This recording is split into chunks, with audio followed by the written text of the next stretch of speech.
જગ્યા ભરો, પૂરેપૂરી જગ્યા ભરો. ન્યાય આપો, ન્યાય આપો, ન્યાય આપો, ન્યાય આપો, ન્યાય આપો, ન્યાય આપો, ન્યાય આપો, ન્યાય આપો, ન્યાય આપો, ન્યાય આપો. ચાલો મિત્રો આવો. જો ભાઈ પોલીસ મિત્રોને ખાસ વિનંતી, સરકાર અમારી જોડે આવે તો અમે સરકારની રજૂઆત કરવા પહેલા અમારી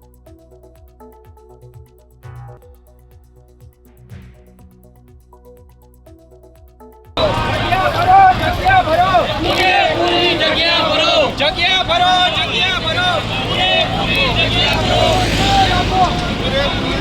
ભરો. એકની પાંચમાં જગ્યા ભરો, જગ્યા ભરો, જગ્યા ભરો, પૂરેપૂરી જગ્યા ભરો. જગ્યા ભરો, જગ્યા ભરો.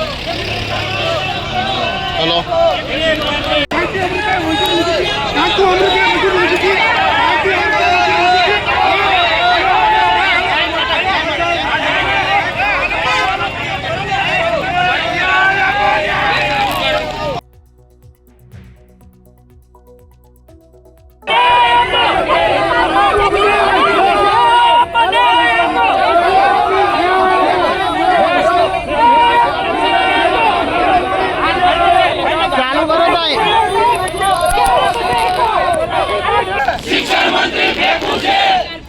જગ્યા ભરો, જગ્યા ભરો, પૂરેપૂરી જગ્યા ભરો, જગ્યા ભરો, જગ્યા ભરો, પૂરેપૂરી જગ્યા ભરો, જગ્યા ભરો, જગ્યા ભરો, પૂરેપૂરી. રાજ્ય સરકાર દ્વારા 7,500 શિક્ષકોની જાહેરાત કરવામાં આવી હતી, જેમાં 7,500 શિક્ષકોની ભરતી કરવામાં આવશે તેવું કહેવામાં આવ્યું હતું. હાલ કચ્છમાં પણ એક પણ શિક્ષકની ભરતી કરવામાં આવી નથી, ત્યારે હાલ ટેટ અને ટાટના ઉમેદવારો આવેદનપત્ર આપવા માટે અહીંયા પહોંચ્યા છે. ત્યારબાદ 17,200 શિક્ષકોની ભરતીની જાહેરાત કરવામાં આવી હતી. તો હાલ ટેટ અને ટાટ પાસ ઉમેદવારની સંખ્યા 3,94,239 જેટલી થઈ ગઈ છે. દર વર્ષે મોટી સંખ્યામાં શિક્ષક બનવાના સપના સાથે ઉમેદવારો ટેટ અને ટાટ પાસ કરી કાયમી ભરતીની રાહ જોતા હોય છે, પરંતુ આંકડા દર્શાવે છે કે સરકાર દ્વારા છેલ્લા 2 વર્ષમાં માત્ર 5,678 ઉમેદવારની ભરતી કરવામાં આવી. સરકારે અત્યાર સુધી કાયમી શિક્ષકોની ભરતી ન કરી, જેના કારણે છેલ્લા ઘણા સમયથી ઉમેદવારોમાં રોષ જોવા મળી રહ્યો છે. આ રોષ તાજેતરમાં ગાંધીનગરમાં રસ્તા ઉપર પણ જોવા મળ્યો હતો, જ્યાં ઉમેદવારો દ્વારા વિરોધ કરવામાં આવ્યો હતો. જો કચ્છની વાત કરવામાં આવે તો કચ્છમાં પણ વહેલી તકે ભરતીની માંગ કરવામાં આવી. કચ્છના 3,000 સ્થાનિક શિક્ષિત ઉમેદવાર શિક્ષક ભરતીની રાહ જોઈ રહ્યા છે. કચ્છ વર્ષોથી શિક્ષક માટે તરસી રહ્યું છે, પણ સરકાર દ્વારા એક પણ ત્યાં શિક્ષકની ભરતી કરવામાં આવતી નથી. અહીંયા અનેક ઉમેદવારો જોવા મળી રહ્યા છે અને ઉમેદવારોના જે પ્રશ્નો છે તે સાંભળીશું. તો ઉમેદવારો દ્વારા શું કહેવામાં આવ્યું અને આવેદનપત્રમાં તેમણે શું રજૂઆત કરીને તેમનાથી શું જવાબ આપ્યો છે. પણ સરકારને કહેવાનું કે કચ્છમાં હાલ ચાલુ ભરતીમાં જો ઉમેદવારો મળતા ના હોય તમારા નીતિ નિયમોને કારણે, તો કચ્છમાં 1,638 સીટો ખાલી રહે છે. કચ્છમાં ઉમેદવારો મળવાના નથી. ઉમેદવારો છે હોવા છતાં તમારી નીતિ નિયમોને કારણે કચ્છમાં શિક્ષકો નથી મળવાના. તો અમારી મુખ્ય માંગણી છે પૂરેપૂરી ભરતી ભરો. આ 5,000માં જે વધેલી જગ્યા છે એને પણ પૂર્ણ કરો અને કચ્છમાં જે 2,500 જગ્યા ખાલી રહેવાની છે એ પણ પૂરેપૂરી ભરો, એવી અમારી મુખ્ય માંગણી છે. મારે તો માનનીય શિક્ષણ મંત્રી કુબેર ટેન્ડર સાહેબને એવું કહેવું છે કે અમે રૂબરૂપ ત્યાં આવેલા ત્યારે એવું કીધેલું કે અમે પ્રાથમિક વિભાગમાં પૂરેપૂરી જગ્યા ભરશું, જેટલી જાહેરાત આપી છે. આજે આ 5,000ની ભરતીમાં 800 થી 900 શિક્ષકોની જગ્યા ખાલી છે, બીજા શાળામાં હાજર નથી થયા. અને બીજી વસ્તુ કહીએ કે કચ્છની તમે નવા કેલેન્ડર બહાર પાડો છો, પણ પહેલા આ જે બહાર પાડ્યું છે એની પૂરેપૂરી એક પણ સીટ ના બગડે. જો તમે સાચા શિક્ષણ મંત્રી હોય અને શિક્ષણને પ્રાધાન્ય આપતા હોય તો પહેલા આ શિક્ષકો ભરો. અને કચ્છમાં પણ કચ્છના તો કશું ઠેકાણા દેખાતા નથી. હજુ સુધી ફોર્મ પણ કચ્છના કેટલા ભરાયા છે એનો પણ આંકડો નથી આવ્યો. એ પૂરેપૂરી ભરતી થાય. 5,000 આઈએ ભરતી પૂરેપૂરી થાય. નમસ્કાર મિત્રો, આજે તમે જોઈ રહ્યા છો કે અમે એસસી અને ઓબીસીના ઉમેદવારો આજે ગાંધીનગર આવ્યા છે અમારી રજૂઆત કરવા માટે. તો ધોરણ 1 થી 5ની જે ભરતી કરવામાં આવી છે તેમાં સરકારશ્રીએ રોસ્તાના નામે એસસી અને ઓબીસીની જે સીટો છે તે કાપી લીધી છે, અને એના કારણે આજે ઇતિહાસમાં પહેલી વખત એવું બન્યું છે કે ઓપનનું મેરિટ કેટેગરીના મેરિટ કરતાં 17% જેટલું નીચું ગયું છે, અને એના કારણે આજે 51% વાળો ઉમેદવાર નોકરીએ લાગી જશે અને જે 68 અને 67 મેરિટ વાળો ઉમેદવાર જે એસસી અને ઓબીસી નો છે તે ઘરે રહેશે. તો અમારી મુખ્ય માંગ એટલી જ છે કે જો જે 657 જેટલી સીટો બચી છે તેને કેટેગરીમાં કન્વર્ટ કરવામાં આવે અને જે 7,500ની ભરતી ભરતી કરવામાં આવી છે તે પૂરેપૂરી જગ્યા ભરે. બસ સરકારશ્રીને અમારું એટલું જ નિવેદન છે. અમારી માંગ પૂરી થાય એવી અમે આશા રાખીએ છીએ. અમારી અહીંયા અમે ગાંધીનગર આજે અમારા હક માટે લડવા આવ્યા છીએ.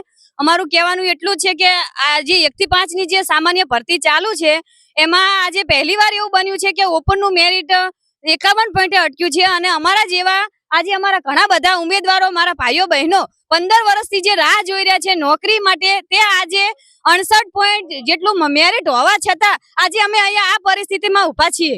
68% વાળા નોકરીથી વંચિત રહેશે અને 51% વાળો આજે નોકરી કરશે. એટલે અમને ન્યાય આપો અને ખાલી જગ્યાઓ જે રહી ગઈ છે તે પૂરેપૂરી ભરતી કરો. આ મેડમ અમારું એટલું સરકારને કહેવું કે સરકાર મોટી મોટી વાતો કરે છે કે અમે ભણશે ગુજરાત આગળ ભણશે ગુજરાત, પરંતુ નવા કેલેન્ડરો બહાર પાડે છે કે 2027માં અમે આટલી ભરતી કરીશું, 2026માં આટલી કરીશું, પરંતુ હાલ અત્યારે જે ભરતી કરી છે 5000ની એમાં 700 જગ્યા વધી છે. અડધા શિક્ષકો હાજર નથી થયા. કચ્છની ભરતી બાકી છે. અમારું મેરિટ 68 અટક્યું છે.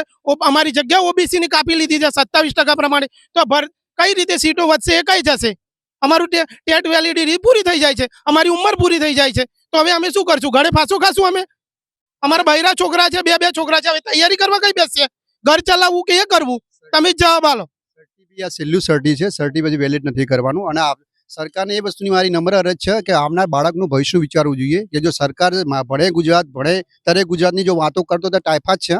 મારી કહેવાની સરકારની એક જ નંબર અપીલ છે કે 300 માણસ જગ્યા આઈડલ પડી છે અને બીજી 654 એમ કરીને 1000 જગ્યાઓનું સરકાર ન્યાય આપે અને ક્રમિક રીતે કરે આ કેટેગરી પણ પૂરેપૂરી જો જગ્યા ભરવાની દાનત સરકારની હોય તો આ ન્યાય આપવું જોઈએ સરકારને.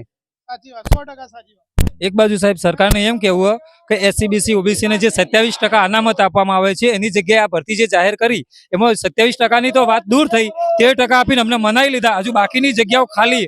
અમે એમ નહીં કહેતા કે ઉપરની જગ્યાઓ અમને આપો, પણ અમારું કહેવું એમ કે જો કદાચ અમારું મેરિટ વધારે હોય તો અમે ઓપનમાં લઈ શકીએ છીએ અને જગ્યાઓ તો ઓલરેડી ખાલી જ છે. તો અમારું કેવું એમ છે કે અમારા કેન્ડિડેટોનું મેરિટ વધારે હોવા છતાં તમે અમને લેવા માંગતા નથી. એનો મતલબ એ જ થયો. તો અમારા બધાની એક નમ્ર વિનંતી કે જે જગ્યા ખાલી એમાં તો તમે મેરિટ પ્રમાણે ભરી શકો ને, અને અમારી કેટેગરીનો લાભ અમને ના આપો તો કોઈ નહીં, પણ અમારા મેરિટ પ્રમાણે તો અમને આપી શકો ને. 51% વાળો નોકરી કરશે અમને કોઈ મતલબ નથી. પણ અમારું સાહેબ 68 મારું પોતાની રીતે કહું કે મારું 68.47% મેરિટ તેમ છતાં મારો પણ નંબર લાગ્યો નથી. તો અમારી સરકારને વિનંતી કે સાહેબ તમે આ ભરતી કાયદેસર રીતે પારદર્શક રીતે કરો. બીજું જે 27% પ્રમાણે તમે એક બાજુ એવું કહેવામાં આવે છે કે પછાત વર્ગના ઉદ્ધાર માટે આપણે કાયદા બનાવી શકીએ અને જાતિવાર ભરતી કરી શકીએ એવું કહેવામાં આવે છે. તેમ છતાં આવી ભરતીમાં આવો હળાહળ અન્યાય થતો હોય તો સાહેબ અમારે કોના જોડે જવાનું? બીજું કે કેટલાક દિવસથી અમારા ઉમેદવારો કેટલી વાર ત્યાં VSK આજુબાજુ ઓટા મારે છે, અહીં આજુબાજુ ઘણી જગ્યાએ જાય, તેમ છતાં રજૂઆતો કોઈ સોંપડવા માંગતું નથી. તો હવે આ બાબતે અમારી સરકાર સાથે કોઈ વિરોધ નથી, પણ અમારો જે ભરતી બોર્ડનો છે નિર્ણય એ નિર્ણયને બદલાવી શકો છો સાહેબ. તમે પોતે GR બહાર પાડી શકો છો. જો અમારા કેન્ડિડેટોને લેવા હોય અને એમને નોકરી કરવા દેવી હોય તો તમે સ્પેશિયલ કેસમાં GR બનાવો એક નવો, અને જે આ ઉમેદવારો જે રહી ગયા એમને તમે લઈ શકો છો. બસ એ જ અર્થી. જય હિન્દ, જય ભારત. નમસ્કાર. કોઈ પણ ઠરાવ પરિસ્થિતિના અનુસંધાનમાં રહીને ઠરાવ બનતો હોય છે. આજે હાલની પરિસ્થિતિ એવી છે કે ઠરાવના આધારે પરિસ્થિતિ બનતી જણાય છે. આપ સાહેબશ્રીને નમ્ર વિનંતી છે કે 5000ની ભરતીમાં જે 657 જે જગ્યાઓ ખાલી રહી છે અને કચ્છમાં જે ઉમેદવારો જનરલના ક્યારેય મળવાના નથી, તો આપ સાહેબ નમ્ર વિનંતી છે કે મેરિટના ધોરણે ભરતી કરીને કચ્છની પૂરેપૂરી જગ્યાઓ ભરો.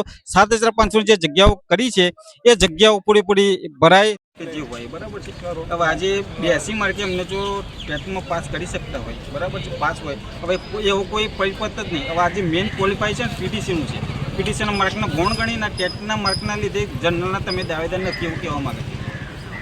એના લીધે બધા રોકાઈ રહ્યા. આજે 51% વાળો લાગી જાય છે, મારા 65 છે, કોઈનું 68 છે, બધા રહી જાય છે. 15% સુધી ગેપ આવે વસ્તુ. અને આ ગેપ પણ ના રહે જો તમે કેટેગરી વાઇઝ જગ્યાઓ જે આપી હોય ને તમારે આ પ્રોબ્લેમ ઊભો જ ના થાય. તમે બીજું કચ્છમાં હાલની ચાલુ ભરતીમાં 657 જગ્યાઓ ખાલી રહી છે. કચ્છમાં આજે 5000ની ભરતીમાં કોઈ જનરલનું કેન્ડિડેટ મળે એવું છે નહીં. છેલ્લું મેરિટનું છેલ્લું ઉમેદવાર છે ને લાગી ગયું છે. તો કચ્છની ભરતીમાં 1193 જેટલી જગ્યાઓ આપી છે, બરાબર છે, એ તો જનરલ દાવેદાર મળવાનું જ નથી. જે 2500ની જે સ્પેશિયલ ભરતી આપી છે આમાં તો ખાલી 800 થી 1000 એક ઉમેદવાર મળશે, તો બીજી 1500 જગ્યાઓ ખાલી રહેશે. આમાં 657 ખાલી છે. કહેવાનો મતલબ એમ છે કાં તો મેરિટના આધારે ભરતી કરો, કાં તો પછી કોઈ નિયમમાં ઠરાવમાં ફેરફાર કરો. વચ્ચે લોકો ગેપ લે છે. હાલ ટેટ અને ટાટના ઉમેદવારો સચિવાલય ખાતે પહોંચી ગયા છે. તેમને પોલીસ દ્વારા અટકાવવામાં આવી રહ્યા છે. પોલીસની ગાડી પણ અહીંયા પહોંચી છે અને ઉમેદવારોને અટકાવવાનો પ્રયાસ કરવામાં આવી રહ્યો છે. ઉમેદવારોમાં રોષની લાગણી જોવા મળી રહી છે, તેમજ મહિલા પોલીસ મહિલાઓને જે મહિલા ઉમેદવાર છે તેમને રોકવાનો પ્રયાસ કરી રહી છે. ગુજરાતભરમાંથી ટેટ અને ટાટના ઉમેદવારો આવ્યા છે, તેમને રોકવાનો પ્રયાસ કરવામાં આવ્યો છે. સચિવાલય ખાતે તેમના દ્વારા કૂચ કરવામાં આવી. તેમના દ્વારા કહેવામાં આવ્યું કે તેમની માંગણીઓ શાંત કરવામાં આવતી નથી, તેના કારણે તેમના દ્વારા આંદોલન કરવામાં આવશે. હાઈકોર્ટના નિયમ મુજબ ઓબીસી ને 27% અનામત આપવાની હોય એની જગ્યાએ નકરી 13.86 જગ્યા જ આપી છે, એટલે એ સરાસર અન્યાય છે ઓબીસી કેટેગરીને. વધુમાં એ કહેવાનું કે આ વખતે નવો નિયમ લાયા કે ટેટમાં 90 ઉપર માર્ક હોય અને ઉંમર વધારે હોય તો એમને જનરલમાં ન મળે, કેટેગરીમાં જ મળે. તો અમારા જેવા 69% મેરિટ વાળા પણ અત્યારે વંચિત છે નોકરીથી, જ્યારે 51% વાળા જનરલમાં અત્યારે શાળા પસંદગી કરી નોકરી કરે છે. તો સરકારને મારે એટલું જ જણાવવાનું કે 69 વાળો તમે ડફોડ ગણો છો અને 51% વાળો તમે હોશિયાર ગણો છો. એ શું તમે એ બાળકોનું શું ભવિષ્ય નિશ્ચિત કરશે? આટલું જ મારે કહેવાનું છે. સરકારને 5000 ભરતી પૂરી કરે, ઓબીસી ને 27% અનામત પૂરેપૂરી આપે. જો વાત કરવામાં આવે તો ટેટ અને ટાટના ઉમેદવારો કહેવામાં આવી રહ્યું છે કે સરકાર દ્વારા તેમની માંગણી પૂરી કરવામાં આવે. જો સરકાર દ્વારા તેમની માંગણી પૂરી કરવામાં નહીં આવે તો તેમના દ્વારા ફરીથી આંદોલન શરૂ કરવામાં આવશે. કેમેરામેન કમલેશ રાવલ જોડે કિંજલ શિકારી, TV 17 ગુજરાતી.